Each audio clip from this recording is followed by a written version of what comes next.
توحید و رسالت کا نعرہ، توحید و رسالت کا نعرہ دنیا میں لگانے نکلے ہیں۔ بسم اللہ الرحمن الرحیم۔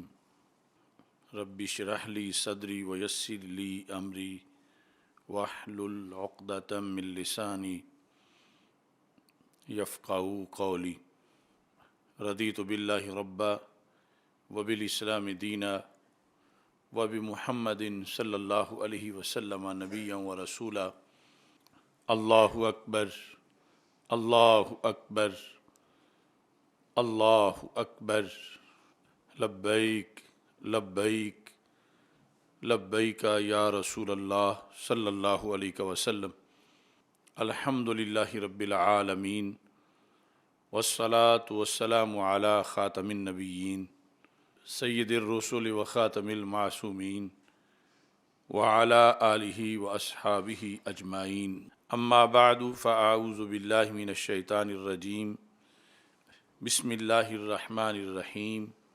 وعاشروہن بالمعروف۔ صدق اللہ العظیم وصدق رسولہ النبی الکریم الامین۔ ان اللہ وملائکتہ یصلون علی النبی یا ایہا الذین آمنوا صلوا علیہ وسلموا تسلیما۔ الصلاۃ والسلام علیک یا سیدی یا رسول اللہ وعلی آلک واصحابک یا حبیب اللہ۔ الصلاۃ والسلام علیک یا سیدی یا خاتم النبیین وعلی آلک واصحابک یا سیدی یا خاتم المعصومین۔ مولاي صل وسلم دائما ابدا علی حبیبک خیر الخلق کلہم، منزہ عن شریک فی محاسنہ فجوہر الحسن فیہ غیر منقسم، محمد تاج رسل اللہ قاطبۃ، محمد صادق الاقوال والکلم، محمد ذکرہ روح لانفسنا، محمد شکرہ فرد علی الامم۔ رب صل وسلم دائما ابدا علی حبیبک خیر الخلق کلہم۔ اللہ تبارک و تعالی جل جلالہ وعم نوالہ وتم برہانہ وعظم شانہ وجل ذکرہ وعز اسمہ کی حمد و ثناء، اور حضور سرور کائنات، مفخر موجودات، زینت بزم کائنات، دستگیر جہاں، غم گسار زماں، سید سروراں، حامی بے کساں، قائد المرسلین، خاتم النبیین، احمد مجتبیٰ جناب محمد مصطفیٰ صلی اللہ علیہ وآلہ وصحابہ وبارک وسلم کے دربار گوہر بار میں ہدیہ درود و سلام عرض کرنے کے بعد السلام علیکم ورحمۃ اللہ وبرکاتہ۔ خدایا بحق کے بنی فاطمہ کہ برقول ایماں کنی خاتمہ، اگر دعوتم رد کنی ور قبول، منو دستو دامان آل رسول صلی اللہ علیہ وسلم۔ اللہ تبارک و تعالی جل جلالہ وعم نوالہ وتم برہانہ وعظم شانہ وجل ذکرہ وعز اسمہ کے فضل اور توفیق سے تحریک لبیک یا رسول اللہ صلی اللہ علیہ وسلم اور تحریک صراط مستقیم کے زیر اہتمام مرکز صراط مستقیم تاج باغ لاہور سے 29ویں سالانہ فہم دین کورس کا سلسلہ جاری ہے، اور آج کا موضوع ہے تحفظ مقام نسواں۔ میری دعا ہے خالق کائنات جل جلالہ ہم سب کو قرآن و سنت کا فہم عطا فرمائے، اور قرآن و سنت کے ابلاغ و تبلیغ اور اس پر عمل کرنے کی توفیق عطا فرمائے۔ شریعت مطہرہ میں دین کا نصف حصہ براہ راست خواتین اسلامی کے بارے میں ہے۔ اس بنیاد پر ہر فہم دین کورس میں ہم یہ کوشش کرتے آئے ہیں کہ ایک موضوع خصوصی طور پر خواتین کے بارے میں رکھا جائے تو اس طرح جو 28 کورسز ہیں ان میں پہلے مختلف جہتوں سے مختلف موضوعات آ چکے ہیں، اور آج موضوع ہے تحفظ مقام نسواں۔ خواتین کے لحاظ سے قرآن و سنت میں جو احکام ہیں ان کا بنیادی مقصد خواتین کے مرتبہ و مقام کا تحفظ ہے۔ ویسٹ کی حیا باختہ عورتیں اور لبرل طبقہ پھر یہ پراپوگنڈا کرتا ہے وہی احکام جو شریعت میں خواتین کی بہتری کے لیے ہیں، تحفظ کے لیے ہے، ان کو ویسٹ کا میڈیا اور لبرل ٹولہ عورتوں پر ایک بوجھ اور ظلم بنا کے پیش کرتا ہے،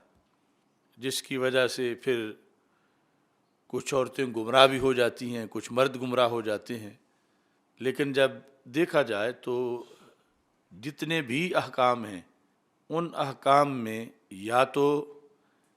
یہ پیش نظر ہے کہ عورتیں فضائل و کمالات میں آگے بڑھیں، اونچے منصب پہ پہنچیں جو اللہ کے قرب میں بلند مقام ہے،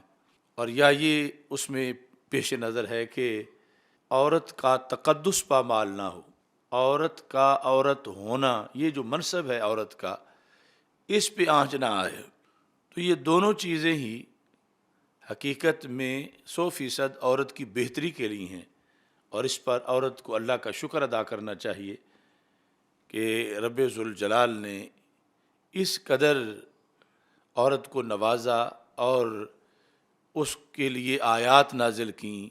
قرآن کی ایک پوری سورہ اس کے احکام کے لیے ہے، سورۃ النساء، اور اس کے علاوہ آیات ہیں، پھر احادیث ہیں۔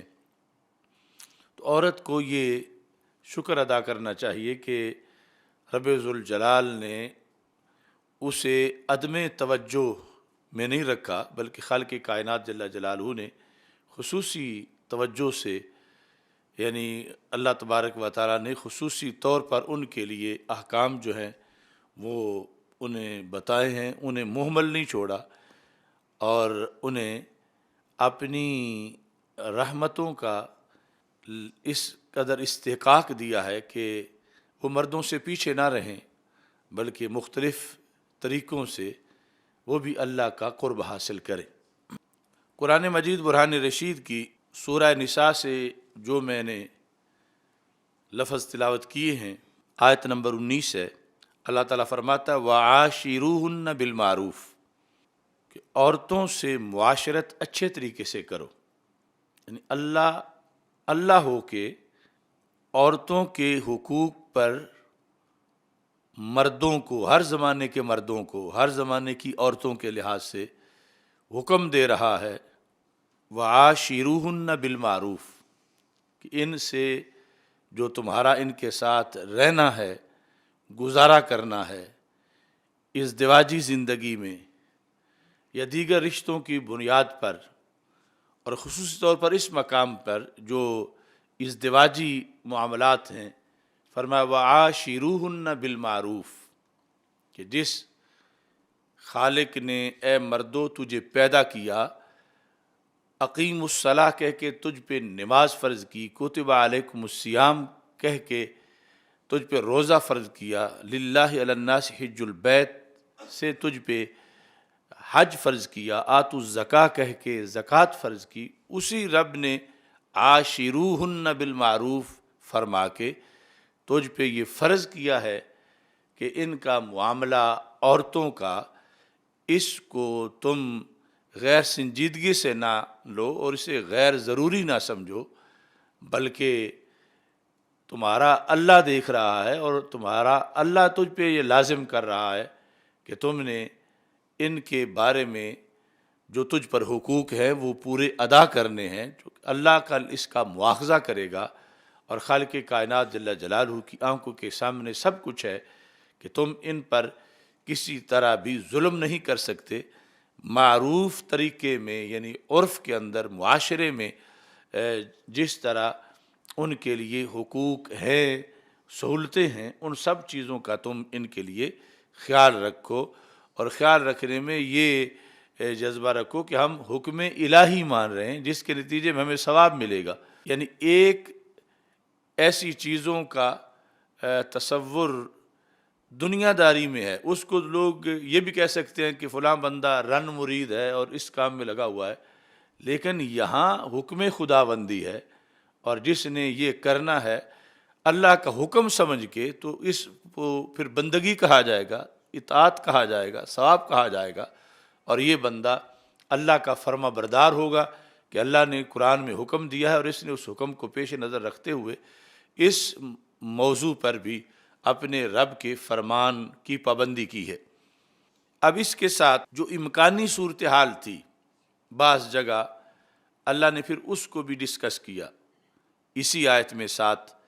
فَإِن كَرِهْتُمُوهُنَّ، پس اگر تم انہیں ناپسند کرو، یعنی عورتوں کو جو تمہاری بیوی ہے یا بیویاں ہیں، فَإِن كَرِهْتُمُوهُنَّ، طبی طور پر تمہیں وہ اچھی نہیں لگ رہی، تو اللہ فرماتا ہے فَعَسَىٰ أَن تَكْرَهُوا شَيْئًا وَيَجْعَلَ اللَّهُ فِيهِ خَيْرًا كَثِيرًا، قریب ہے کہ تم طبی طور پر تو کسی کو ناپسند کرو لیکن اللہ اسی میں تمہارے لیے خیر کثیر بنا دے۔ یعنی تم اپنی طبیعت کا کلمہ نہ پڑھ لو کہ مجھے اچھی نہیں لگتی تو اس پر کوئی تم آگے فیصلے شروع کر دو، جب اس میں کوئی شرعی جرم نہیں ہے، کوئی شرعی قباحت نہیں ہے، تو محض تمہیں اچھا نہ لگنا شریعت اس کو کوئی عذر نہیں بناتی کہ تم اب اس کو طلاق دے دو یا چھوڑ دو۔ اللہ تعالیٰ فرماتا ہے فَإِن كَرِهْتُمُوهُنَّ، اگر تم انہیں ناپسند کرو، فَعَسَىٰ أَن تَكْرَهُوا شَيْئًا، قریب ہے کہ تم اپنے طور پر کسی کو ناپسند کر رہے ہو لیکن تمہیں حقائق کا نہیں پتہ، تمہیں غیب کا نہیں پتہ، تمہیں مستقبل کا نہیں پتہ، تمہیں جو پردوں میں لپٹی ہوئی حکمتیں ہیں ان کا نہیں پتہ، فَعَسَىٰ أَن تَكْرَهُوا شَيْئًا وَيَجْعَلَ اللَّهُ فِيهِ خَيْرًا كَثِيرًا، کہ ادھر تم تو ناپسند کرتے ہو لیکن اللہ اسی میں تمہارے لیے خیر کثیر بنا دے۔ تو یہ نص قرآنی میں رب ذوالجلال نے اتنا جھنجھوڑا ہے اس صورت میں کہ جب مرد ناپسند کر رہا ہے تو اللہ پھر بھی عورت کی فیور کر رہا ہے، اور عورت کی فیور کرتے ہوئے پھر ساتھ یہ بھی ہے کہ اسی میں خالق کائنات جل جلالہ تمہارے لیے خیر کثیر بنا دے۔ اسی طرح قرآن مجید برہان رشید کے مثلا دیگر جو مقامات ہیں ان میں بھی پیش نظر احکام کے اندر عورت کا تحفظ ہے اور عورت کی بہتری ہے۔ مثال کے طور پر سورہ احزاب میں جہاں پردے کا حکم ہے، یا ایھا النبی قل لازواجک وبناتک ونساء المؤمنین یدنین علیہن من جلابیبہن، اے رسول صلی اللہ علیہ وسلم آپ اپنی ازواج مطہرات کو، مسلمانوں کی بیٹیوں کو، اپنی بیٹیوں کو اور مسلمانوں کی جو عورتیں ہیں انہیں یہ حکم دو کہ وہ اپنی چادریں اپنے اوپر بڑھا کے رکھیں، یعنی مکمل پردہ کریں۔ اس میں اللہ فرماتا ہے ذالک ادنیٰ ان یعرفن فلا یؤذین، یہ کیوں ہم ان پہ لازم کر رہے ہیں کہ پردہ کر کے رکھیں، اس کی حکمت کیا ہے؟ اللہ فرماتا ہے اس لیے کہ پردے میں ہوں گی تو پہچانی نہیں جائیں گی تو پھر ان کو کوئی تکلیف نہیں دے گا۔ فلا یؤذین یعنی اصل مقصد اذیت سے بچانا ہے، اصل مقصد دختران اسلام کو، عورتوں کو اذیت سے بچانا ہے۔ یعنی جو تمہید میں نے دو باتیں عرض کی کہ جتنے بھی احکام ہیں ان میں یا تو انہیں قرب خداوندی میں اونچے مقام پہ لے جانا مقصد ہے، یا یہ ہے کہ انہیں کوئی ان کا جو مقام ہے، تقدس ہے عورت ہونے کے لحاظ سے، اس تقدس پہ کہیں آنچ آنے کا خطرہ ہے، تو رب ذوالجلال نے پھر ایسے احکام ان کے لیے بنائے ہیں کہ ان کے مقام کا تحفظ رہے۔ اب جس چیز کو لبرل ٹولہ یا ویسٹ کے گماشتے ایک بوجھ بنا کے عورت کے لیے پیش کر رہے ہیں، تو اللہ تعالیٰ تو فرماتا ہے کہ ہم نے یہ اس لیے کیا ہے کہ عورتوں کو کوئی اذیت نہ دے. تو بات تو وہ راجع ہے جو اللہ تعالیٰ کی ہے، اور جس حکمت اور جس سبب کو رب ذوالجلال جو ہے وہ بیان کرتا ہے، اور یقیناً وہی ہے. تو اس بنیاد پر یعنی قرآن مجید برہان رشید کی یہ آیات اس چیز کو واضح کر رہی ہیں کہ اللہ کی کوئی عداوت نہیں عورتوں سے یا مسلمانوں پر کہ سختی کا مقصد ہو، بلکہ اس میں بہتری مقصود ہے. اور اس بہتری کے پیش نظر رب ذوالجلال نے وہ سورہ نساء کی آیت میں مردوں کو سمجھایا کہ تمہیں اگر جلد بہتری کا پتہ نہیں بھی چل رہا تو بالآخر تمہیں پتہ چل جائے گا کہ اگرچہ تم ناپسند کر رہے ہو، اسی میں اللہ نے تمہارے لیے بہتری رکھی ہے. اور پھر یہاں عورتوں کے لحاظ سے کہ یہ جو تمہارے لیے ہے کہ گہرا پردہ اچھی طرح کرو، اس میں تمہارا فائدہ ہے کہ تمہیں کوئی اذیت نہ پہنچے. اللہ تمہیں اذیت سے بچانے کے لیے یہ تمہارے اوپر جو اللہ کی مہربانی ہے، اللہ خوش ہے، راضی ہے، اس کے پیش نظر رب ذوالجلال تمہیں یہ احکام عطا فرما رہا ہے. اب ان آیات کی روشنی میں پھر رسول اکرم صلی اللہ علیہ وسلم کی مختلف احادیث ہیں، اور نسواں کے اندر ویسے تو پھر نسوانی رشتے بہت زیادہ ہیں اور ہر جہت میں پھر احکام ہیں، لیکن سر فہرست بحیثیت ایک بیوی کے ایک عورت کے لیے جو حقوق ہیں، تعلیمات ہیں، اور جن کی زیادہ ضرورت پڑتی ہے اور جہاں زیادہ اہتمام کرنا پڑتا ہے کہ بندے کے لیے مشکلات بھی آتی ہیں اہتمام کرنے میں، اس کے لحاظ سے پھر خصوصی طور پر چند احادیث جو ہیں وہ پیش کی جاتی ہیں تاکہ ان کو پیش نظر رکھا جائے. اور یہ ازدواجی زندگی جو انسان کی زندگی میں ایک ناگزیر شعبہ ہے توالد اور تناسل کے لحاظ سے، اس کے گزرنے کے ساتھ ساتھ وہ جنت کا بھی مستحق بنے اور اس کی یہ زندگی کامیاب زندگی قرار پائے. رسول پاک صلی اللہ علیہ وسلم کا فرمان صحیح بخاری شریف میں موجود ہے. جیسے اللہ فرما رہا ہے عاشروہن بالمعروف، کہ ان سے اچھی طرح معاشرت اچھے طریقے سے کرو. رسول پاک صلی اللہ علیہ وسلم فرماتے ہیں وَاسْتَوْصُوا بِالنِّسَاءِ خَيْرًا، سرکار اپنے منصب نبوت سے حکم دے رہے امت کو کہ عورتوں کی خیر خواہی کرو. وَاسْتَوْصُوا بِالنِّسَاءِ خَيْرًا، یعنی انہیں اگنور نہ کر دو اور غیر ضروری نہ سمجھو. اللہ بھی مواخذہ کرے گا، اللہ کے رسول صلی اللہ علیہ وسلم بھی مواخذہ کریں گے، اور ان کے لیے احکام دربار رسالت صلی اللہ علیہ وسلم سے بھی ہیں. اور یہ نہیں کہ ان کا کوئی پرسان حال نہیں، شریعت میں ان کے لیے اللہ تعالیٰ کی طرف سے بھی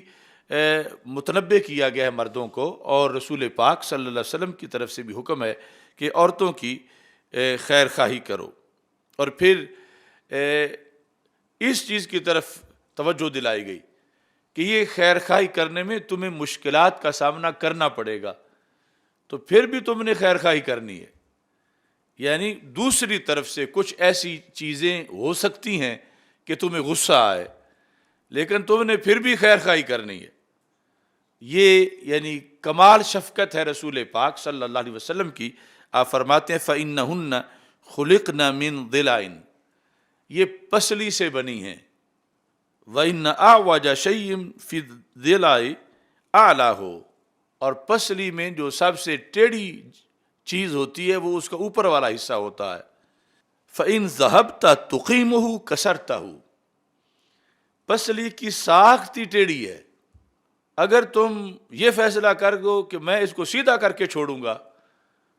تو رسول پاک صلی اللہ علیہ وسلم فرماتے ہیں اس کا پسلی ہونا اس کا یہ تقاضا ہے کہ وہ ٹوٹ تو جائے گی، سیدھی نہیں ہوگی. فَإِن ذَهَبْتَ تُقِيمُهُ أَقَامَ يُقِيمُ، کہ میں اس کا ٹیڑھا پن یہ پسلی کی طرح کیوں ہے، میں اس کو سیدھا کروں، تو سرکار فرماتے ہیں کسرتہ، پھر توڑ بیٹھو گے. اور دوسری طرف اگر چھوڑ دو کہ جیسی ہے ویسی ہی رہے، اسے کچھ بھی نہ کہا جائے،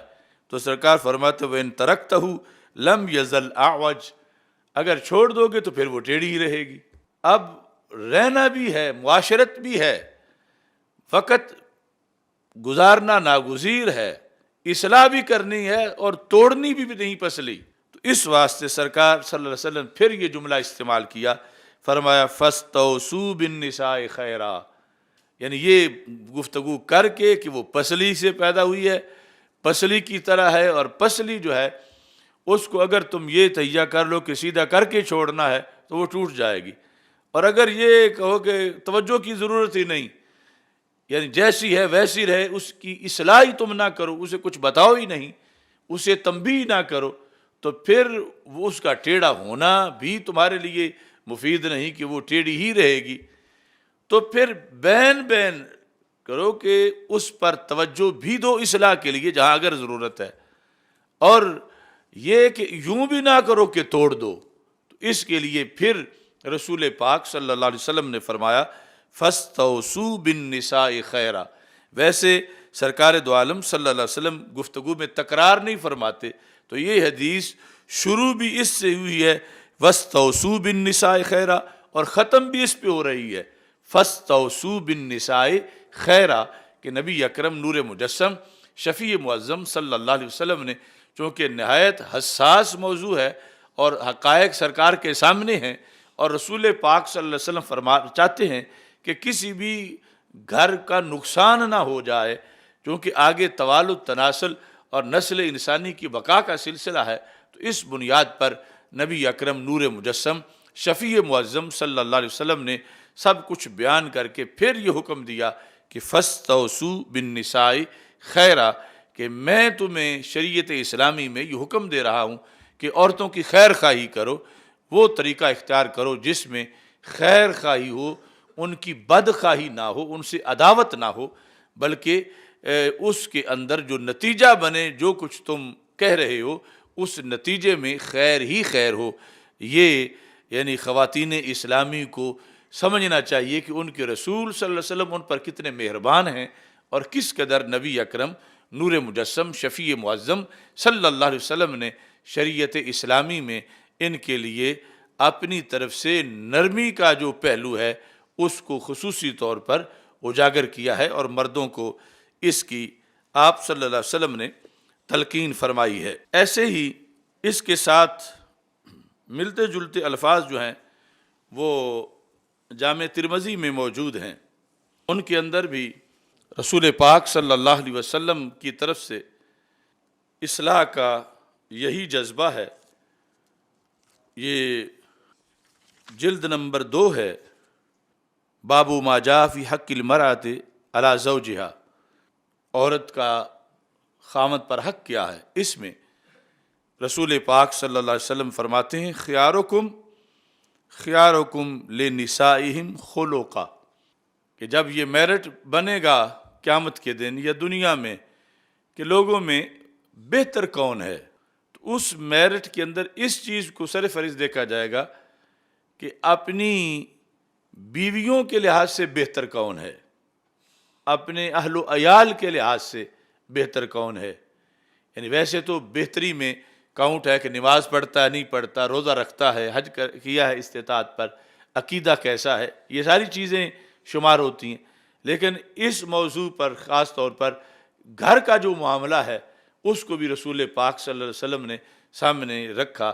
کہ اگر ایک بندہ تہجد گزارا ہے، نمازی ہے، مگر اپنے گھر والوں کے لیے وہ ابر کرم نہیں بلکہ ان کے لیے وبال جان بنا ہوا ہے، تو اس کے لیے رسول پاک صلی اللہ علیہ وسلم نے یہ حکم دیا کہ تم وقت ہے کہ ابھی اپنی اصلاح کر لو، چونکہ یہ چیز بھی شمار ہوگی اور بڑی حد تک اس کو مقدم کیا جائے گا کہ پاک محبوب صلی اللہ علیہ وسلم فرماتے ہیں خیارکم خیارکم لنسائہم خلقا، کہ تم میں سے بہترین وہ ہیں جو تم میں سے عورتوں کے حق میں خلق کے لحاظ سے بہترین ہیں، اپنے اخلاق میں عورتوں کے لحاظ سے عورتوں پر سختی بے جا نہیں کرتے، شرعی تقاضے وہ تو اس کی ڈیوٹی ہے کہ وہ سمجھائے بتائے وہ پابندیاں ساری، لیکن یہ ہے کہ ان کے ساتھ بدخلقی اور بے جا سختی جو ہے وہ جائز نہیں ہے۔ رسول پاک صلی اللہ علیہ وسلم نے اپنی شریعت میں اس حقیقت کو واضح کیا۔ اور ایسے ہی جو حدیث نمبر 1163 ہے، اس میں نبی اکرم صلی اللہ علیہ وسلم کے الفاظ اس طرح ہیں: الا، خبردار، وَاسْتَوْصُوا بِالنِّسَاءِ خَيْرًا، عورتوں کے بارے میں خیر خواہی کرو۔ الا کہہ کر تنبیہ کر کے خبردار کیا۔ اور پھر رسول پاک صلی اللہ علیہ وسلم نے فرمایا: الا ان لکم علی نسائکم حقا ولنسائکم علیکم حقا، کہ تمہاری عورتوں پہ حق ہے اور تمہاری عورتوں کا تمہارے اوپر حق ہے۔ تو ان حقوق کو پیش نظر رکھتے ہوئے حقوق کی ادائیگی کا جو معاملہ ہے اس کو مقدم کیا جائے۔ اس میں عاشروہن بالمعروف جو قرآن کا حکم ہے، عاشروہن بالمعروف، تو امام نسائی جو ہیں انہوں نے اس پر ایک پوری کتاب پھر لکھی، عشرۃ النساء۔ یعنی پھر بھی کچھ عورتیں کہتی ہیں کہ ہمارے بارے میں کوئی بولتا نہیں، یعنی ادھر قرآن کی پوری صورت ان کے لیے ہے، کتنی آیات ہیں، کتنی احادیث ہیں، اور پھر تاریخ میں کتنے اماموں نے مستقل ان کے حقوق پر کتابیں لکھی ہیں۔ تو یہ امام نسائی جو ہیں انہوں نے عشرۃ النساء جو کتاب لکھی ہے، اس سے ایک خاص حدیث جو ہے وہ آپ حضرات کے سامنے پیش کر رہا ہوں۔ حضرت جابر بن عبداللہ رضی اللہ تعالیٰ عنہ راوی ہیں، کہتے ہیں: ان رسول اللہ صلی اللہ علیہ وسلم خطب الناس، کہ نبی اکرم صلی اللہ علیہ وسلم نے لوگوں کو خطبہ دیا۔ وہ خطبہ جو اس کا سارا موضوع ہی خواتین تھی، اور اس خطبے کے اندر جو لفظ ہیں اس سے رونگٹے کھڑے ہو جاتے ہیں۔ ادھر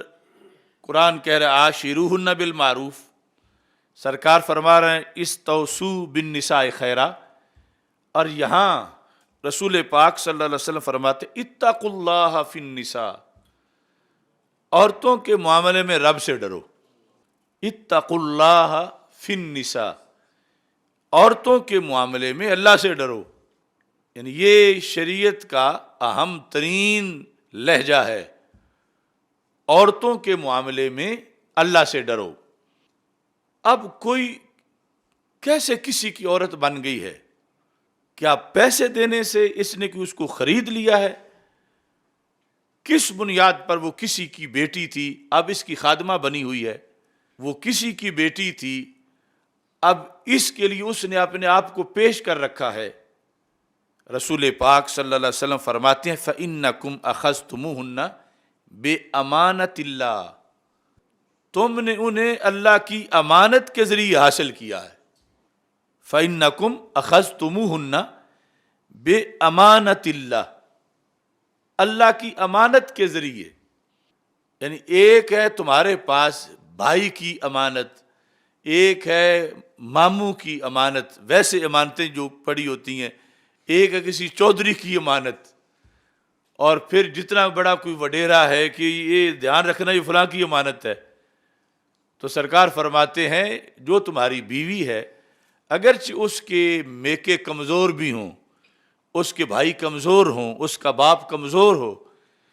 لیکن وہ امانت تمہارے اللہ کی ہے، تمہارے گھر وہ تمہارے اللہ کی امانت ہے۔ تو اللہ کی امانت میں خیانت نہ ہونے دینا، یعنی اللہ کی امانت کے امین بن کے رہنا۔ وہ تمہارے گھر جو کسی کی بیٹی ہے اور تمہاری بیوی ہے، وہ کیا ہے؟ فرمایا انکم اخذتموہن بامانۃ اللہ، اللہ کی امانت کے ساتھ۔ اور اگلے جو الفاظ ہیں وہ مزید ضمیر کو جھنجھوڑتے ہیں، کیسے تمہارے لیے جائز ہو گیا اس کے ساتھ ازدواجی تعلق؟ کیا تمہارا حق تھا؟ تم نے کیا کیا کہ اب وہ کام ویسے اگر ہوتا تو زنا ہوتا، اور تم شادی شدہ ہو کے کرتے تو تمہیں رجم ہوتا اور ویسے کوڑے لگتے، اب وہ کام تمہارے لیے جائز ہے اور بلکہ کار ثواب بھی بنا ہے۔ یہ کس بیس پر ایسے ہوا؟ سرکار فرماتے ہیں وَاسْتَحْلَلْتُمْ فُرُوجَهُنَّ بِكَلِمَةِ اللَّهِ، تم نے اپنے لیے ان کی شرمگاہوں کو حلال کیا اللہ کے کلمے کے ساتھ۔ یہ بات قابل غور ہے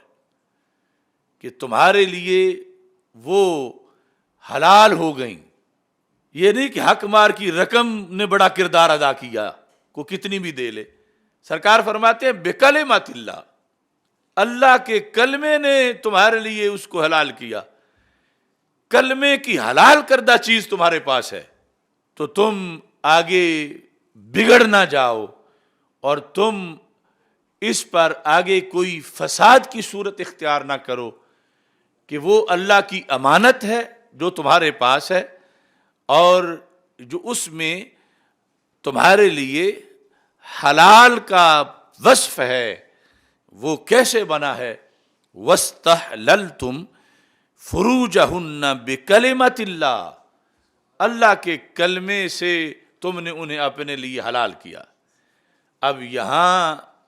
ایک جو غیر مسلم میاں بیوی ہیں اور مسلمان، ان کا واضح طور پر فرق ہے، اور پھر ادھر صرف دنیا داری ہے، ادھر پرہیزگاری ہے، اور اسی میں ہی جنت کی تیاری ہے۔ یعنی اسی بنیاد پر جو صحیح بخاری شریف میں ہے کہ رسول پاک صلی اللہ علیہ وسلم نے جب صدقے کی قسمیں بیان کی، صدقہ، اور صدقہ کا اسلام میں بڑا مقام ہے، الصدقۃ تطفئ غضب الرب، کا اللہ کے غصے کو بجھا دیتا ہے۔ اب اللہ کی ذات اور اس کا غصہ، لیکن صدقے کو یہ مقام حاصل ہے، الصدقۃ تطفئ غضب الرب۔ اب صدقے کی قسمیں بیان کرتے ہوئے ہمارے آقا صلی اللہ علیہ وسلم نے فرمایا کہ امر بالمعروف بھی صدقہ ہے، نہی عن المنکر بھی صدقہ ہے، اناڑی کو کوئی ہنر سکھا دینا صدقہ ہے، نیچے چھڑی گری ہو سوار کی اسے پکڑا دینا صدقہ ہے۔ فرمایا وفی بضع احدکم صدقہ، تمہاری شرمگاہوں میں بھی صدقہ ہے۔ یہ مومن کی شان ہے کہ اس کی ازدواجی زندگی اور نکاح شریعت کی روشنی میں جو ہوا، اس کے بعد ان میاں بیوی کا باہمی جو تعلق ہے اس کو سرکار صدقہ فرما رہے ہیں۔ یعنی اور صدقے کی شان پھر کتنی ہے، تو اس بنیاد پر نبی اکرم نور مجسم شفیع معظم صلی اللہ علیہ وسلم نے یہ جو مسلم خامند ہے اس کو سمجھایا، مسلم خامند کو تنبیہ کی، اور یہ کہ اس کو کوئی مال غنیمت سمجھ کے ایسا تم ان کے ساتھ رویہ نہ اختیار کرو، یا جیسے کوئی لوٹی ہوئی چیز ہوتی ہے یا کسی نادار گھرانے کی ہے تو اسے تم کوئی اس طرح کی چیز سمجھ لو، کوئی جانور کی طرح۔ نہیں، یہ اللہ کے کلمے کی برکت ہے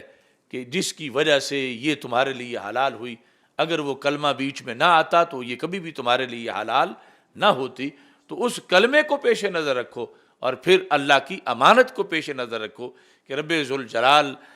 کی امانت سمجھ کے تم نے زندگی اس کے ساتھ گزارنی ہے۔ اور اللہ تعالیٰ فرماتا ہے کہ اگر تم ناپسند بھی کرو تو قریب ہے کہ اللہ اس میں تمہارے لیے خیر کثیر عطا کر دے۔ تو یہ سارے پہلو شریعت مطہرہ کے سامنے ہیں۔ نبی اکرم نور مجسم شفیع معظم صلی اللہ علیہ وسلم کا یہاں یہ پیغام، اتقوا اللہ فی النساء، عورتوں کے مسئلے میں اللہ سے ڈرو۔ ایک تو یہ نا نماز کے معاملے میں اللہ سے ڈرو، پڑھا کرو، روزے کے معاملے میں اللہ سے ڈرو، حج کے معاملے میں اللہ سے ڈرو، عورتوں کے معاملے میں اللہ سے ڈرو، کہ یہ بھی ایک مستقل تمہاری آزمائش ہے، اور یہ جس کے ساتھ تم نے زندگی کے کئی سال بسر کرنے ہیں، جس کے ساتھ، جن کے ساتھ، اس کے بارے میں رب ذوالجلال نے کل مواخذہ کرنا ہے، اور اس کا مکمل امتحان ہونے والا ہے۔ اس کے اندر یہ چیز بھی شریعت میں موجود ہے۔ امام ابن جوزی نے احکام النساء نامی کتاب جو لکھی، تو اس کے اندر انہوں نے یہ لکھا، عورت کے لحاظ سے جو رسول پاک صلی اللہ علیہ وسلم نے اسے سمجھایا کہ تیرا مقام کیا ہے اور اس مقام کا تحفظ کیا ہے۔ اب کچھ تو حیا باختہ عورتیں آج یہ لفظ بولتی ہیں کہ یہ جی مرد حق ادا نہیں کر رہے اور یہ ہے وہ ہے، اور یہ لوگ کہتے ہیں انہوں نے بچے جننے والی مشینیں سمجھا ہوا ہے، اس طرح کے وہ ڈائلاگ بول جاتی ہیں۔ تو رسول پاک صلی اللہ علیہ وسلم نے اس کی کیسے وضاحت کی، اور یہ جو وصف ہے عورت کا، یہ اس کا عیب نہیں، یہ اس کی کمزوری نہیں، یہ اس کا ایک مقام پہ جا کے ایسا کردار ہے جو مجاہدوں کے جہاد سے بھی بڑا قرار پاتا ہے۔ اب کتنی سوچ بگڑ گئی، کنویں کو مینار اور مینار کو کنواں، کہ جس بیس پر عورت آ کر شہیدوں سے، مجاہدوں سے، غازیوں سے کردار میں کہیں آگے بڑھ جاتی ہے، ویسٹ اسے عیب بنا رہا ہے اور عورتوں کو باغی کرنا چاہتا ہے کہ تمہیں یہی سمجھا ہوا ہے۔ تو رسول پاک صلی اللہ علیہ وسلم کا یہ فرمان دہلوی کی جامع کبیر میں بھی ہے، الترغیب و ترہیب میں بھی ہے، اور یہاں احکام النساء جو ابن جوزی کی اس میں بھی ہے کہ حضرت عبداللہ بن عباس رضی اللہ تعالی عنہما ارشاد فرماتے ہیں کہ جاءت امرأۃ الی النبی صلی اللہ علیہ وسلم، ایک عورت صحابیہ رسول پاک صلی اللہ علیہ وسلم کے پاس حاضر ہوئیں، فقالت یا رسول اللہ صلی اللہ علیہ وسلم انا وافدۃ النساء الیک، میں عورتوں کی نمائندہ بن کے آئی ہوں، یعنی میں اکیلی نہیں، میں اس امت کی عورتوں کی ترجمان بن کے آئی ہوں، میں آواز ہوں عورتوں کی، جو کچھ میں بات کر رہی ہوں۔ اور انہوں نے پھر اپنے اس مقالے میں یہ بھی دعویٰ کر دیا کہ قیامت تک یہ میری بات جو عورت سنے گی کہ میں نے آپ سے کیا، وہ خوش ہوگی کہ میں نے اس کی نمائندگی کی ہے۔ آنا وافدۃ النساء الیک ما من امرأ تسمع مقالتی الی یوم القیامہ، جو بھی صدی آئے گی اور جس عورت کو بھی پتہ چلے گا کہ محبوب میں نے آپ سے آ کے یہ بات کی تھی عورتوں کی حق میں نمائندگی کرتے ہوئے، تو وہ عورت مجھے دعائیں دے گی کہ بڑی اچھی خاتون تھی جس نے سرکار دو عالم صلی اللہ علیہ وسلم کے پاس جا کر ہماری نمائندگی کی۔ ما من امرأ تسمع مقالتی الی یوم القیامہ الا سرھا ذالک، جو عورت بھی قیامت تک یہ میری گفتگو سنے گی وہ خوش ہوگی، اسے میری یہ گفتگو خوش کرے گی کہ میں نے کتنا اچھا موقع ڈھونڈا کہ میں نے آپ سے یہ ان کی بات کر لی، اگر یہ وقت گزر جاتا تو کون قیامت تک اگلی بات بتاتا جو محبوب آپ بتانے والے ہو، اور تو کوئی وحی کا دروازہ پھر بند ہو جاتا، کسی کی یہ اتھارٹی نہیں تھی کہ وہ صاحب شریعت ہوتا۔ آپ سے جو میں کہہ رہی ہوں، یہ جو بھی سنے گی خاتون وہ خوش ہوگی کہ میں نے بڑا موقع پر جا کر عورتوں کی نمائندگی کی اور ان کا بڑا مسئلہ حل کروایا۔ کہتی ہیں، اور پھر وہ چونکہ صحابیات ساری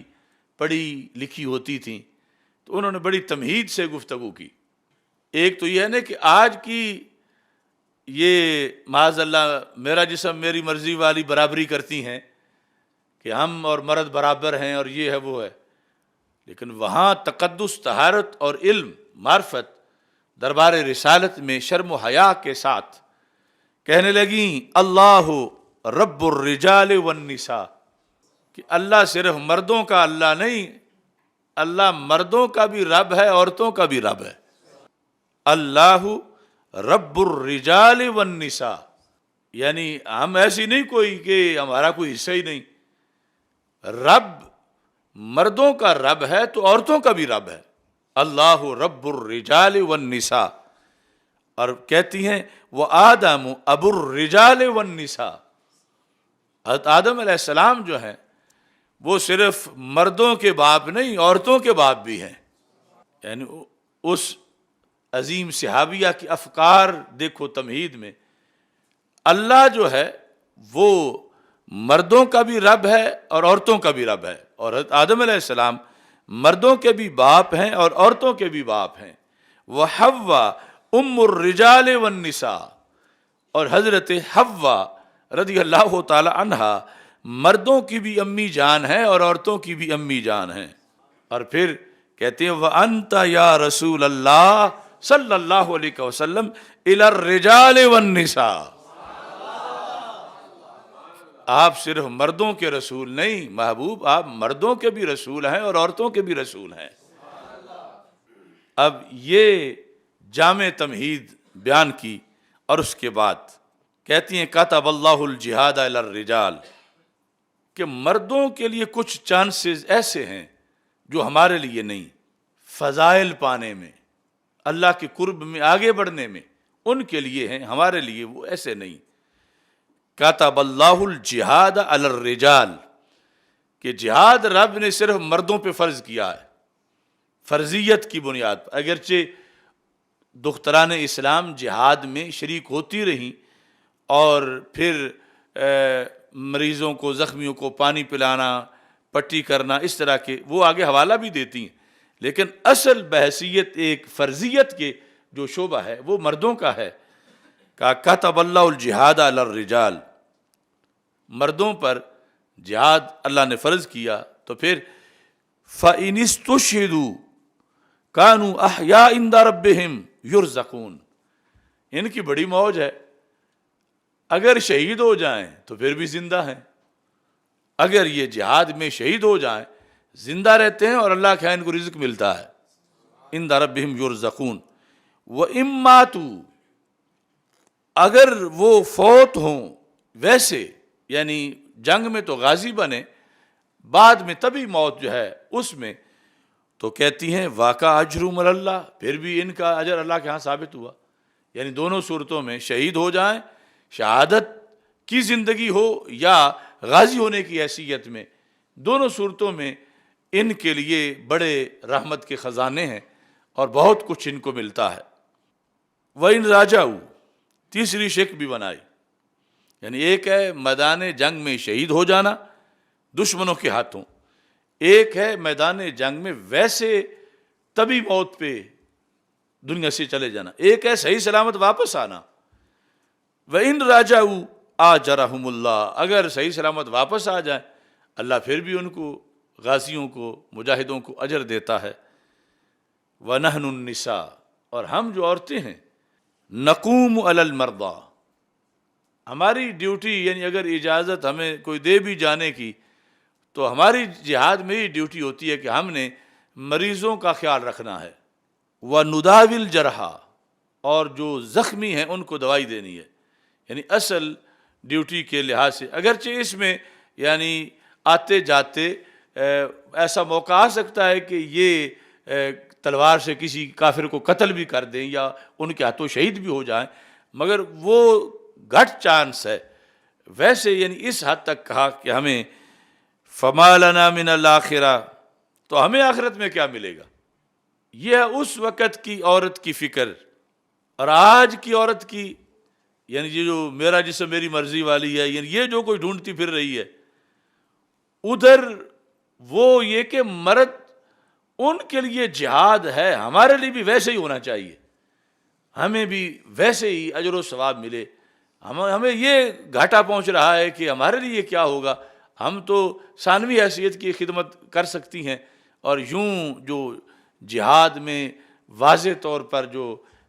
فرضیت ہے جہاد کی وہ تو مردوں کے اوپر ہے، ہمیں کیا ملے گا؟ قال رسول اللہ صلی اللہ علیہ وسلم، میرے کریم سے گر قطرہ کسی نے مانگا، دریا بہا دیے ہیں، دربے بہا دیے ہیں۔ سرکار دو عالم صلی اللہ علیہ وسلم نے فرمایا یا وافدۃ النساء، اے عورتوں کی ترجمان، عورتوں کی نمائندہ، وافدہ، ابلغی من لقیت من النساء، تو جس عورت کو بھی ملے میری طرف سے جا کے بتا دے اس کو کہ ہم نے تمہیں محروم نہیں رکھا، اور یہ تمہیں کیوں سوچ آئی کہ تمہارے لیے کیا ہے۔ ابلغی من لقیت من النساء، جسے بھی تو ملے جا کے بتا دینا کیا، ان طاعت الزوج واعترافا بحقہ یعدل ذلک کلہ، کہ تمہارا صرف ایک کام کہ اپنے خاوند کی جائز خدمت تم گھر میں بیٹھی کرتی رہو، ان سارے جہادوں کے برابر ہے۔ یعنی یہ خاتون خانہ ہونا، بچوں کے کپڑے دھونا، بچوں کا کھانا پکانا، بچوں کی ماں ہونا، یہ جو گھر کے اندر جو کام کاج ہے، یعنی جسے آج بھی کوئی نہیں سمجھا جاتا کہ یہ کوئی بہت بڑا کردار ہے، قومی کردار ہے، یا بہت بڑا یہ اس ملت کے کاموں کے اندر حصہ ڈال رہی ہیں. سمجھا جاتا ہے اپنا گھر ہی ہے، اپنے بچے ہی ہیں، اپنے خاوند کے کپڑے دھوتی ہے تو کیا ہے. تو رسول پاک صلی اللہ علیہ وسلم نے فرمایا کہ شریعت مطہرہ میں جو تباعل ہے، یعنی یہ دوسری جگہ حدیث میں لفظ استعمال کیے گئے کہ تمہارا کیا فرما طاعت الزوج، تمہاری طرف سے تمہارے زوج کی جو فرما برداری ہے، واعترافم بحق کی، اور اس کے حق کا اعتراف کرنا، یہ کام جو تم گھر میں بیٹھ کے اس کی خدمت کر رہی ہو، یعدل ذالک کلہ، یہ جو کچھ تم نے سوال میں بیان کیا یا اس کے علاوہ بھی جو کچھ مرد کر سکتے ہیں اور تم نہیں کر سکتے، یہ تمہارا گھر میں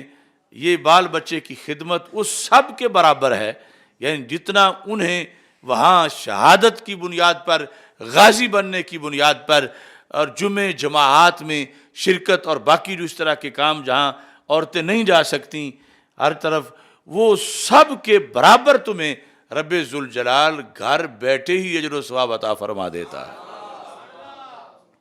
اس بنیاد پر یعنی جو یہ جملے بولے جاتے ہیں کہ یہ تو پھر بچوں والی مشین ہے، یا یہ تو فلاں ہے، یا اس طرح کی صورتحال، یہ اسلام کے احکام سے ایک مذاق ہے، استہزاء ہے، توہین ہے. شریعت مطہرہ کے اندر جو خالق ہے عورت کا، اس نے جو اس کی ڈیوٹی لگائی ہے، چلو اگر وہ اس کے ساتھ مزید مثلا حافظہ ہے، عالمہ ہے، مفسرہ ہے،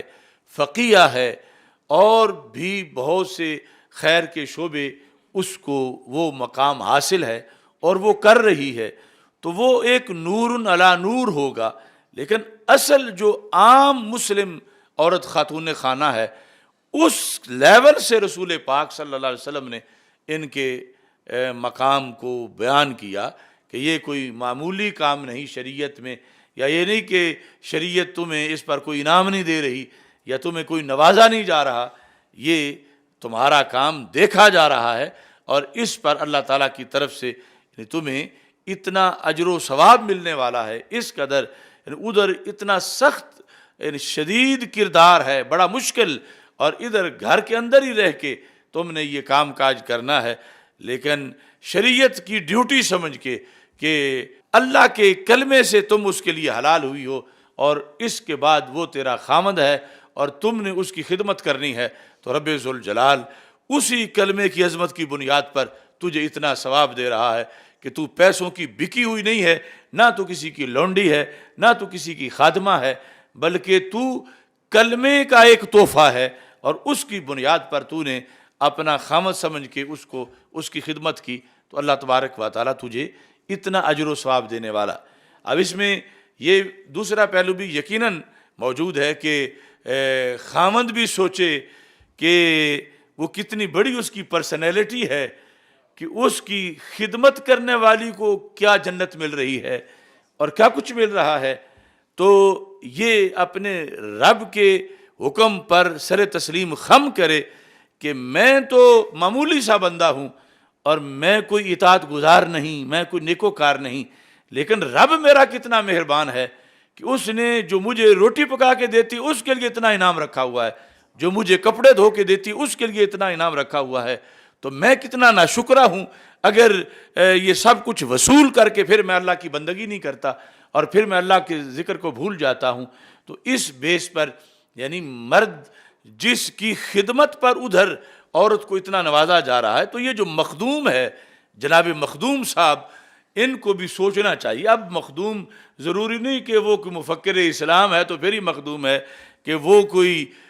شیخ طریقت یا شیخ الحدیث ہے. مخدوم تو وہ بھی ہے نا جو چھابڑی لگانے والا ہے، اپنی بیوی کا تو مخدوم ہے، خواہ وہ چارہ کاٹتا ہے، خواہ وہ راما ہے، خواہ وہ کاما ہے، خواہ وہ پھجا ہے، لیکن اپنی بیوی کا تو وہ مخدوم ہے لفظ اللہ کی بنیاد پر، اور اس کی بیوی کو بھی یہ سب کچھ ملے گا اس کی خدمت کی بنیاد پر۔ یہ نہیں کہ شیخ الحدیث کی بیوی کو تو ملے گا، اور یہ جو راما گاما ہے یعنی کسب حلال کرنے والا، ڈاکو چور نہیں ہے، عام سادہ مسلمان ہے، پڑھا لکھا نہیں ہے، اس کی بیوی جو اس کی خدمت کر رہی ہے دین سمجھ کے، اس بیوی کو بھی تو یہ ثواب ملنا ہے غازیوں والا، شہیدوں والا۔ تو اس بندے کو پھر مرد کو، خامد کو بھی یہ سوچنا چاہیے کہ اسلام نوازتا کتنا ہے، اور اسلام میں کس حد تک یہ اعزاز ہے انسان کے لیے، کسی دین میں سوچا بھی نہیں جا سکتا، کسی فلسفے کے اندر، اور کوئی جو ہیومن رائٹس کے دعوے دار ہیں وہاں یہ تصور بھی نہیں کیا جا سکتا کہ جو عظمتیں اسلام نے عطا کی ہیں، اور یہاں تحفظ مقام نسواں کے لحاظ سے جو رسول پاک صلی اللہ علیہ وسلم نے ان عظمتوں کو اس مقام پہ اجاگر کیا ہے۔ ایسے ہی نبی اکرم نور مجسم شفیع معظم صلی اللہ علیہ وسلم کے جو اقدامات ہیں شریعت میں، تھوڑے سے آگے بیان کرتے ہیں کہ وہ شریعت کی سختیاں نہیں ہیں، اصل میں قیمتی چیز کا لحاظ زیادہ ہوتا ہے، قیمتی چیز کے حفاظت کے، سیکورٹی کے تقاضے زیادہ ہوتے ہیں۔ تو رسول اکرم نور مجسم شفیع معظم صلی اللہ علیہ وسلم نے صحابہ کرام رضی اللہ تعالی عنہم کو اس سلسلہ میں احکام دیے۔ ابو داؤد شریف میں یہ حدیث شریف موجود ہے، اور یہ بھی جو میں ایک اصطلاح بولتا ہوں خطبات ختم نبوت، کہ رسول پاک صلی اللہ علیہ وسلم کے 10,000 سے زائد خطاب ختم نبوت کے بارے میں ہے، یعنی باقی انبیاء گفتگو کرتے تھے اس وقت کے حالات کے لحاظ سے جو کرنٹ ایشوز ہوتے تھے، اور ان کا یہ ہوتا تھا کہ بعد والے حالات بھی اور ہوں گے، نبی بھی اور ہوں گے، وہ خود سنبھالیں گے، لیکن سرکار دو عالم صلی اللہ علیہ وسلم کو پتہ تھا کہ میں آخری نبی ہوں، تو بعد والے حالات کا معاملہ بھی میں نے کلیئر کرنا ہے۔ تو ہمارے آقا صلی اللہ علیہ وسلم کا یہ فرمان سنو۔ حضرت عبداللہ بن عمر رضی اللہ تعالیٰ عنہ روایت کرتے ہیں، ہمارے آقا صلی اللہ علیہ وسلم نے ارشاد فرما انہا ستفتح لکم ارض العجم، صحابہ ایک زمانہ آئے گا تمہارے لیے عجم کی زمین فتح کر دی جائے گی، یعنی یہ سب سے بڑا عجم تو یہ بر صغیر ہے، ایران، اور آگے یہ، یعنی اس کی فتح کی خبر سرکار نے پہلے دی ہوئی تھی، اور یہ بریلوی ہی شوق سے بیان کر سکتا ہے، جو کہتے ہیں کہ کل کی خبر نہیں، وہ کیسے جشن منائے اس پر۔ فرما انہا ستفتح لکم ارض العجم، تمہارے لیے عجم کی زمین فتح کر دی جائے گی، یعنی سرکار کے جو تصورات تھے بڑے وسیع تھے، یہ نہیں کہ گھٹن میں یہاں دین رہے گا، نہیں، عرب فتح ہوگا، عجم فتح ہوگا۔ تو جب فتح کے بعد وہاں کے حالات ہیں ان کے بارے میں بھی سرکار نے چاہا کہ میں رہنمائی کر جاؤں، تو کیا ہوگا؟ فرمایا وَسَتَجِدُونَ فِيهَا بُيُوتًا، وہاں جب عجم فتح ہوگا نا تو وہاں کچھ نئی طرز کے بھی چھوٹے چھوٹے کمرے بنے ہوں گے جو یہاں نہیں ہوتے عرب میں۔ کیسے؟ فرمایا یقال لها الحمامات، انہیں حمام کہا جائے گا، کہ عجم فتح ہوگا، عجم کے اندر ایسے بیوت بھی ہوں گے، یعنی کمرے کہ جو ان کی بولی میں وہ ان کو حمام کہیں گے، جو اب تک ہم کہتے ہیں حمامات جمع ہے۔ تو سرکار دو عالم صلی اللہ علیہ وسلم نے فرمایا فلا يدخلنها الرجال الا بالعذر، اگر مردوں کو وہاں داخل ہونا پڑے نا، مسلمان مردوں کو، تو تہ بند باندھ کے داخل ہوں، کیونکہ جو پرانا کلچر تھا حمامات کا، وہ یہ سارے ننگے بیٹھ جاتے تھے، پھٹے لگے ہوتے تھے اور اس طرح کر کے۔ فرمایا اس طرح کے بیوت ہوں گے ان کو حمامات کہا جائے گا۔ تو مرد مسلمان اگر وہاں داخل ہوں تو وہ تہبند باندھ کے داخل ہوں، ننگے نہ داخل ہوں۔ وَمْنَعُوهَا النِّسَاءَ، لیکن عورتوں کو نہ داخل ہونے دو وہاں پر، عورتوں کو منع کرنا، عورتیں حماموں میں نہ جائیں۔ وَمْنَعُوهَا النساء الا مریضہ او نفسا، ہاں کہیں ایسی صورتحال کوئی بن جائے کہ کوئی مریضہ عورت ہے اور مجبوراً اسے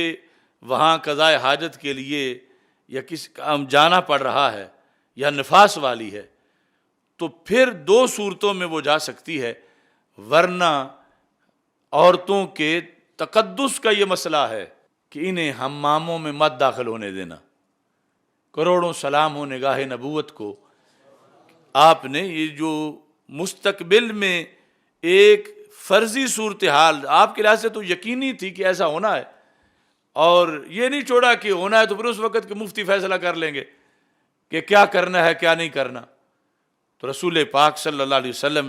مردوں کو بھی بتا کے گئے اور عورتوں کے لحاظ سے بھی کہ دین دیا، اور یہ ہے کہ وما کان لمؤمن ولا مؤمنۃ اذا قضى اللہ ورسولہ امرا ان یکون لهم الخیرۃ من امرہم، کسی مومن مرد یا عورت کو حق نہیں پہنچتا کہ جب اللہ کا حکم آ جائے اور اللہ کے رسول علیہ السلام کا حکم آ جائے تو آگے یہ اپنی رائے پیش کرے۔ اگر مومن ہے تو اپنی رائے نہیں پیش کر سکتا۔ تو رسول پاک صلی اللہ علیہ وسلم نے فیصلہ کر دیا کہ عورتوں کو تم نے حماموں میں نہیں جانے دینا، یہ ان کا تقدس ہے، ان کا مقام ہے۔ اب یہ یعنی جو بھی پابندیاں لگائی گئیں وہ ان کے اس بیس پر کہ ان کی شان بڑی ہے، ان کا مرتبہ بڑا ہے، یہ نسل انسانی کا راز ہیں، یہ مستقبل کے تقدس کے سرچشمے ہیں، یہ مستقبل کی روشنی کے چراغ ہیں، ان کے ذریعے سے آگے بڑے بڑے امام صالحین اور پرہیزگار اور لیڈر دنیا کو میسر آئیں گے، اور ان میں کسی طرح کی آلودگی نہیں آنی چاہیے۔ اس بنیاد پر نبی اکرم نور مجسم شفیع معظم صلی اللہ علیہ وسلم نے یعنی ایک تو ہے کہ جو مسئلہ سامنے پڑا ہوا ہو تو حل فرمائیں، کئی سال بعد جا کے جو فتوحات ہونی تھی، جو مسائل پیش آنے تھے، اتنا اہم سمجھا نبی اکرم صلی اللہ علیہ وسلم نے اس سلسلہ میں کہ یہ بھی مکمل اپنی طرف سے ہدایات عطا فرمائی ہیں۔ اس کے ساتھ پھر عمومی طور پر یہ دونوں میاں بیوی ان کو پھر ایک دوسرے کے لحاظ سے معاون بنایا گیا نیکی میں۔ اس میں بھی مقصد یہ تھا کہ کوئی بھی اجڑے نقصان دوسرے کا ہوگا تو ان کو معاون رکھا گیا، اور رسول پاک صلی اللہ علیہ وسلم کا یہ فرمان ابو داؤد شریف میں ہے، جلد نمبر 1 صفحہ نمبر 390۔ حضرت ابو ہریرہ رضی اللہ تعالیٰ عنہ روایت کرتے ہیں، رحم اللہ رجلا قام من اللیل، رحم کرے اللہ اس بندے پر۔ یہ خاص لوگ ہیں جن کے لیے سرکار پہلے دعا مانگ کے گئے ہیں، یعنی بعد میں کام کریں گے تو یہ مصداق بن جائیں گے، کیونکہ اب تو ہو نہیں سکتا نئے سرے سے جا کے کوئی کہے ظاہری آیات کے لحاظ سے جو اس طرح کا حکم تھا، ورنہ تو سرکار آج بھی زندہ و تابندہ ہیں، لیکن وہ ایسی صورتحال بنا کے گئے کہ دعا پہلے مانگ دی ہے، اب آگے کسی نے بعد میں تھوڑی سی کوشش کرنی ہے، اس نے مستحق بن جانا ہے۔ رحم اللہ رجلا، اللہ اس بندے پہ رحم کرے۔ اب یہ جتنے شادی شدہ لوگ ہیں ان سب کا یہ نصاب ہے، قام من اللیل، رات کو اٹھا، فصلی، پس اس نے نماز پڑھی، وَأَيْقَظَ امرأتہ، اور اپنی بیوی کو بھی جگایا۔ اب یہ بھی ہو سکتا ہے کہ جگانے پہ وہ نہ جاگے، اگر تو جاگ جائے، سرکار فرماتے ہیں، وہ دوسری حدیث ہے، اذا ایقظ الرجل اہلہ من اللیل فصلیا، کہ جب مرد نے اپنی بیوی کو جگایا نماز کے لیے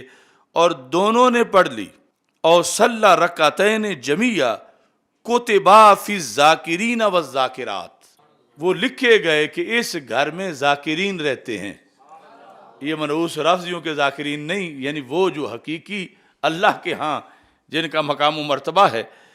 کوتبہ فی الذاکرین والذاکرات۔ اور اگر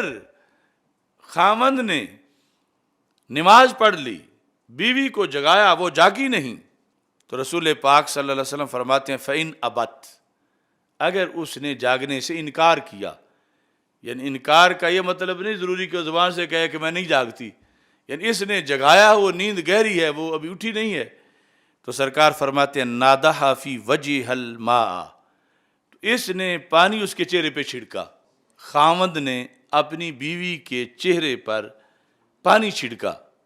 اس صورت میں کہ جگانے سے پہلے زبان سے جگانے سے ہلانے سے جاگی نہیں، اس نے اس کے چہرے پر پانی چھڑکا۔ تو سرکار فرماتے ہیں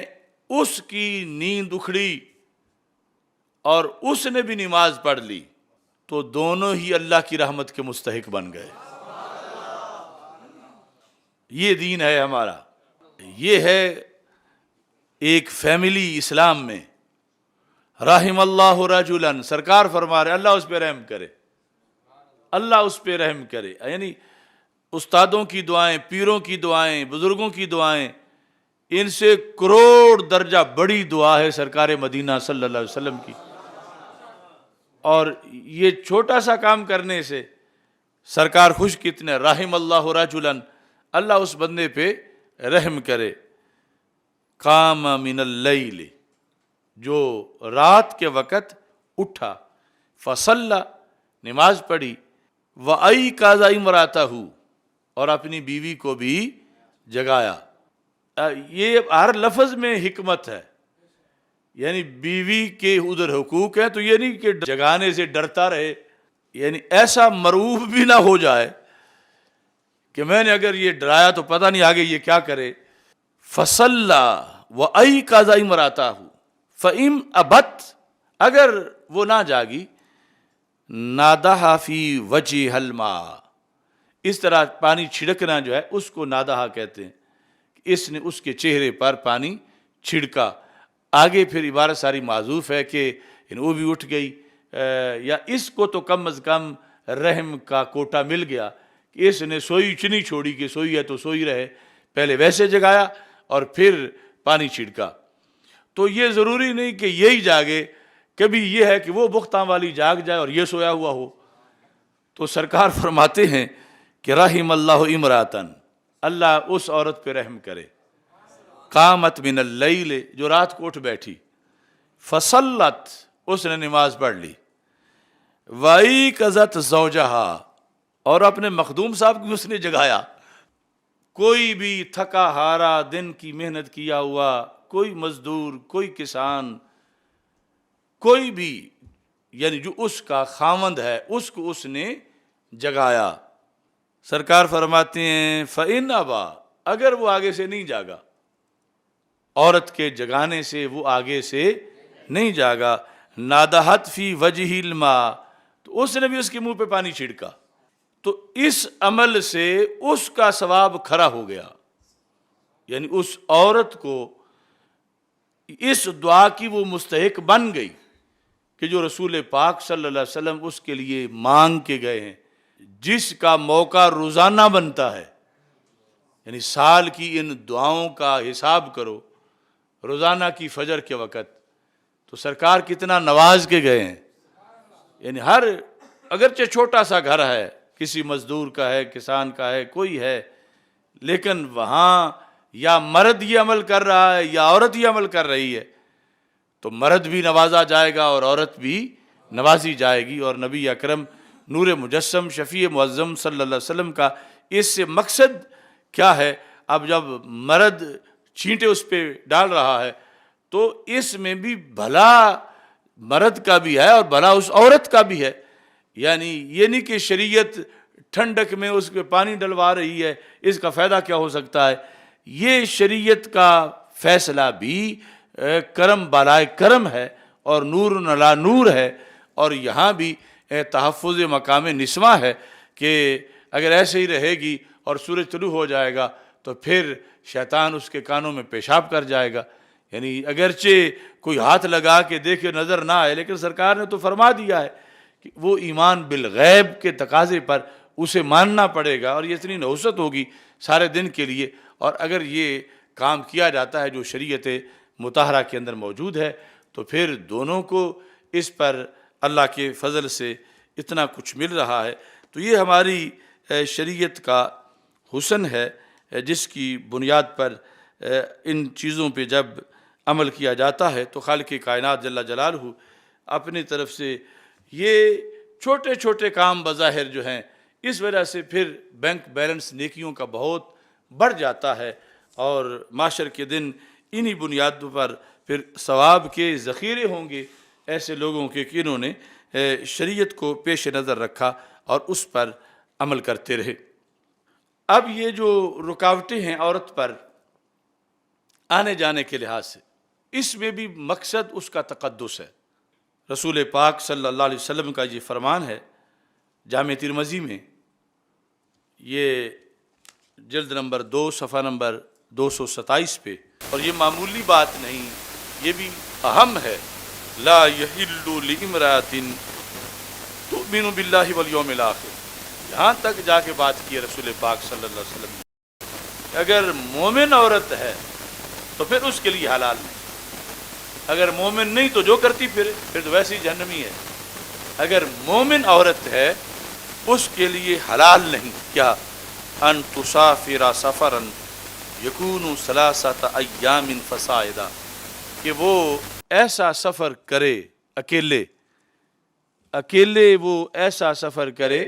جو 3 دنوں کا بنتا ہے، گھر سے اکیلی نکل جائے۔ یہ جو پھر اس کو فقہا نے پھر پیمائش کی اور صلاۃ قصر کے لحاظ سے، اور تقریباً یعنی وہ 92 کلومیٹر کا سفر ایک طرف کا، اتنے سفر پہ عورت نکلنا چاہتی ہے تو سرکار فرماتے ہیں اب کافرہ اور مومنہ میں فرق یہ ہے، کافرہ پوری دنیا بھی گھوم آئے گی، لیکن جو مومنہ ہے اگر اس نے اتنے سفر پر نکلنا ہے تو اس کے ساتھ اس کا باپ ہونا چاہیے، الا ومعها ابوها او اخوها او زوجها او ابنها او ذو محرم منها، کہ اس کے ساتھ اگر اس نے اتنے سفر پہ گھر سے نکلنا ہے تو حلال تب ہے کہ جب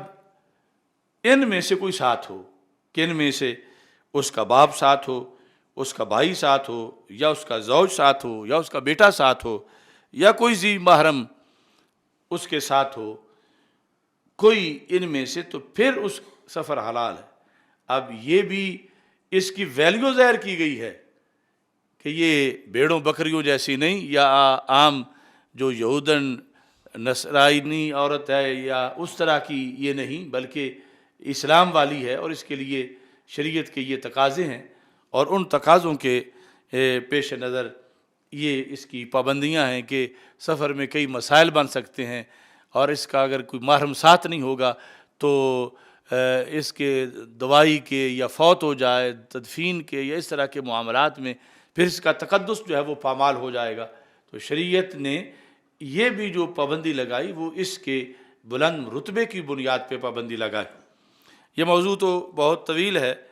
آج کے اس سیشن میں اس کو مختصر کرتے ہیں، اور آخری حدیث جامع ترمذی سے ہی پیش کر کے اپنی گفتگو ختم کرتا ہوں۔ یہ جو بے پردگی ہے، عریانی ہے، فحاشی ہے، نہایت اہم حدیث رسول پاک صلی اللہ علیہ وسلم کی عریانی فحاشی کے خلاف حضرت میمونہ رضی اللہ تعالی عنہا، میمونہ بنت سعد، جو کہ رسول پاک صلی اللہ علیہ وسلم کی خادمہ تھیں، وہ کہتی ہیں کہ رسول اکرم صلی اللہ علیہ وسلم نے ارشاد فرمایا